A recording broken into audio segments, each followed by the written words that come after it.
Ini adalah sebuah film yang bagus. Tetapi aku tidak menyarankan untuk nonton kedua kalinya. Dia dipanggil Henry. Hari ini adalah hari pertama dia bekerja sebagai guru pengganti. Dengan singkat memperkenalkan diri, lalu mengatakan belajar di kelasnya hanya ada satu peraturan. Tidak mau dengar ya tidak perlu datang. Diam kamu dasar banci. Tidak kamu yang tutup mulutmu. Nenek gendut. Henry mengatakan dia sudah boleh keluar. Lelaki itu pun berjalan keluar. Selanjutnya si hitam yang mulai mencari ribut. Dia mengambil tas Henry dan dengan kuat melemparkannya ke dinding. Dasar kamu jalan cepetan keluar dari sini. Henry tidak terkejut. Kamu tidak punya alasan untuk marah ke saya karena aku adalah tempat percobaan. Orang yang memberimu kesempatan. Sekarang aku mau kamu duduk. Lalu mencoba yang terbaik mengerjakan tugas. Saya juga akan memberimu selembar kertas. Bagaimana? Setelah kelas, gadis gendut bernama Meredith bertanya kenapa dia mengusir lelaki yang sebelumnya. Dan malah menahan lelaki hitam yang mulutnya sangat kotor itu. Henry berkata kalau di kelasnya tidak boleh ada orang yang menghina teman perempuan. Hal ini membuat Meredith merasa kebaikannya. Di lapangan sekolah, ada seorang guru yang mukanya sangat menyedihkan dan menarik-narik jaring.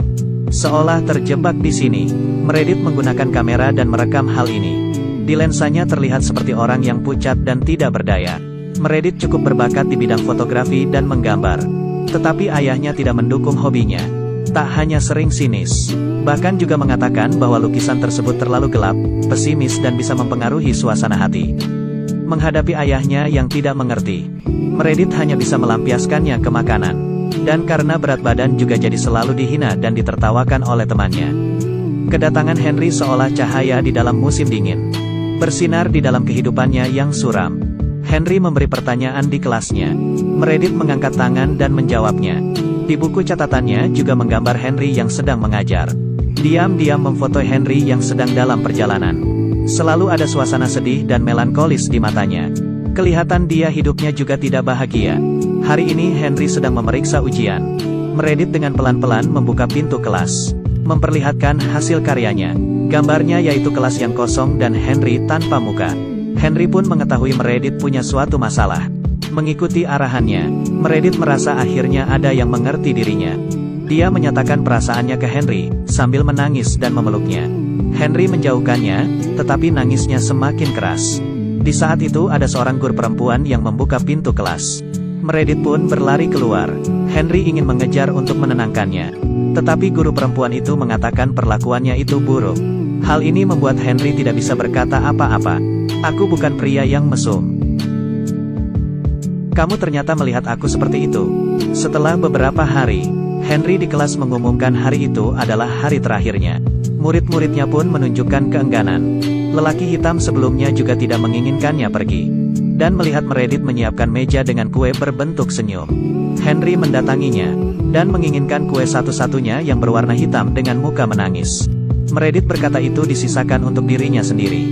Dia meminta maaf ke Meredith atas kejadian kemarin. Meredith memotongnya pembicaraannya dan langsung mengatakan selamat tinggal. Mulai memakan kue yang berbentuk wajah sedih itu. Saat langit sedikit gelap, dia pingsan dan jatuh ke tanah. Mulut dan hidungnya pun mulai mengeluarkan darah. Henry langsung berlari menolongnya, menekan bagian jantungnya dan memberikan nafas buatan. Sudah berusaha sekuat mungkin, tetapi Meredith pun tetap meninggal. Ini adalah tanggung jawab kami. Membimbing generasi muda dan mencegah mereka sukses. Generasi yang terkalahkan. Tidak membiarkannya jatuh. Jangan membiarkan mereka menjadi tidak berharga. Henry marah karena perawat tidak merawat kakek dengan baik. Jika kamu mengabaikan kebutuhannya, aku akan memecatmu. Mengerti tidak? Mengerti. Depresi yang menumpuk di hati sepertinya terlepaskan. Tetapi kemudian dia merasakan rasa bersalah yang dalam dan air mengalir penuh di wajahnya. Perempuan di sebelah menginginkan biaya pelayanan ke seorang lelaki. Lelaki itu tetap tidak mau membayar bahkan menamparkan muka perempuan itu. Perempuan itu juga tidak punya cara lain lagi. Memutarbalikkan kepala dan melihat Henry turun dari bus. Dan terus berusaha untuk menarik perhatian Henry. Dengan agresif mengatakan ingin membantunya relaks. Henry menolaknya dan berputar meninggalkannya. Keesokan malam, perjalanan pulang, Henry bertemu lagi dengan perempuan itu.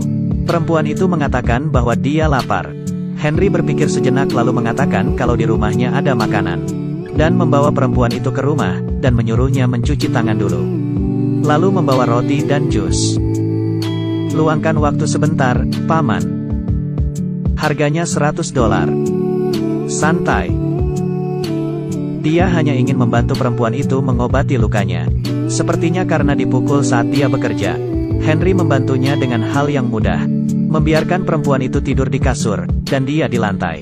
Keesokan paginya melihat perempuan itu tidur dengan nyenyak. Dia segan untuk membangunkannya, lalu pergi dengan diam-diam. Setelah pulang kerja, ternyata perempuan itu membawa seorang pria pulang. Mereka pun langsung bangun. Dia sudah tidak tahan lagi langsung mengusirnya. Mengambil tisu dan mengelap mulut perempuan itu, dan mengganti spray kasur. Melihat perempuan bejat di depannya, dia hanya bisa menggelengkan kepala. Perempuan itu pun berlutut. Aku tidak akan melakukannya lagi. Aku janji. Kamu tidak perlu berjanji kepadaku. Kamu mau melakukan apa, kamu pergi lakukan. Tetapi jangan di sini. Kamu mengerti? Henry tidak ingin peduli dengannya, tetapi hatinya tetap peduli. Dia membiarkan perempuan itu mandi, mengganti baju yang bersih dan menginap sehari lagi. Keesokannya Henry pulang larut. Di saat perempuan itu tahu rupanya Henry pergi makan dengan teman kerja perempuannya. Berkata kenapa dia melihatnya seperti anak kecil.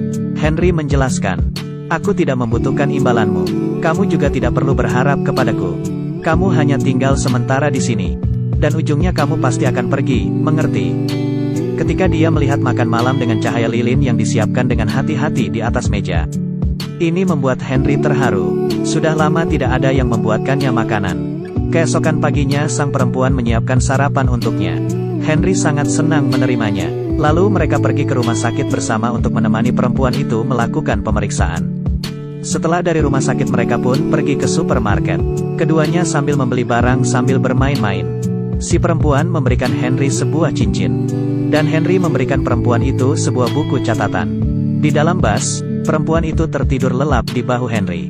Si paman dan Meng Li seperti pembunuh yang tidak terlalu dingin. Saling nyaman dan selamat.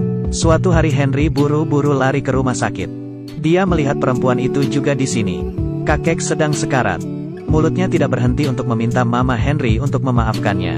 Henry meniru cara bicara mamanya untuk menenangkan kakeknya yang sekarat. Wanita di sebelahnya pun menangis. Wanita itu bertanya ke Henry bagaimana mamanya meninggal. Henry berkata dia tidak ada bayangan tentang ayahnya. Dari kecil hidup selalu bertiga dengan mama dan kakeknya. Setiap malam sebelum tidur, mamanya selalu mengunci pintu Henry dengan baik. Hingga suatu hari, mamanya memakan obat tidur dalam jumlah yang banyak. Lalu tertidur di lantai dan tidak pernah bangun lagi. Selanjutnya kesadaran kakeknya juga sudah mulai tidak normal. Tetapi dia di saat itu juga tidak begitu mengerti. Saat sudah besar, Henry baru mengerti masalah mama dan kakeknya. Mamanya menggunakan cara yang berbeda untuk melindunginya. Meski kakeknya yang membesarkannya, tetapi dia tahu kalau dia sendiri adalah produk yang rusak, tidak berhak untuk di dunia ini. Jadi dia ada di suatu saat bisa mengerti perasaan wanita. Dan di suatu saat juga bisa menjauhinya. Kakek meninggal, Henry tetap ingin wanita itu pergi. Dia takut akan terjalin hubungan yang lebih dalam lagi dengan wanita itu. Orang panti asuhan datang, dan wanita itu memohon ke Henry. Tidak mau, dengarkan. Kamu adalah salah satunya keluargaku, ku mohon. Jangan usir aku. Kamu memang sudah seharusnya pergi, maaf. Tidak, jangan seperti ini. Perempuan itu tetap dibawa pergi secara paksa. Henry yang melihat sepatu perempuan itu sangat sedih. Mimpi buruk masih belum berakhir. Si gadis gendut, Meredith di saat ini bunuh diri. Meredith tidak mudah bertemu dengan orang yang bisa mengertinya. Henry menolaknya bahkan bersiap untuk meninggalkan sekolah. Muka Henry kusam dan dipenuhi air mata. Dia berkata ke guru perempuan, kamu bisa melihatku, tapi yang kamu lihat adalah cangkang. Tiba-tiba dia sepertinya memahami sesuatu. Karena diri sendiri sering memberikan kehangatan ke wanita. Seharusnya tidak melepaskannya, dia datang lagi ke panti asuhan. Perempuan yang melihatnya pun berlinang air mata. Dia pun tersenyum, wanita itu langsung berlari ke arah Henry. Cahaya matahari yang terbenam menerpa badannya. Keduanya berpelukan erat. Setelah Henry mengerti hidupnya sendiri, selalu teringat ingin menyerah, memutuskan hubungan dengan orang di sekitarnya. Tetapi itu tidak mungkin, karena bila diri sendiri menyerah, tetap tidak bisa melepas dari kehangatan yang tersisa di dunia. Dan rasa cinta, benci dan sedih itu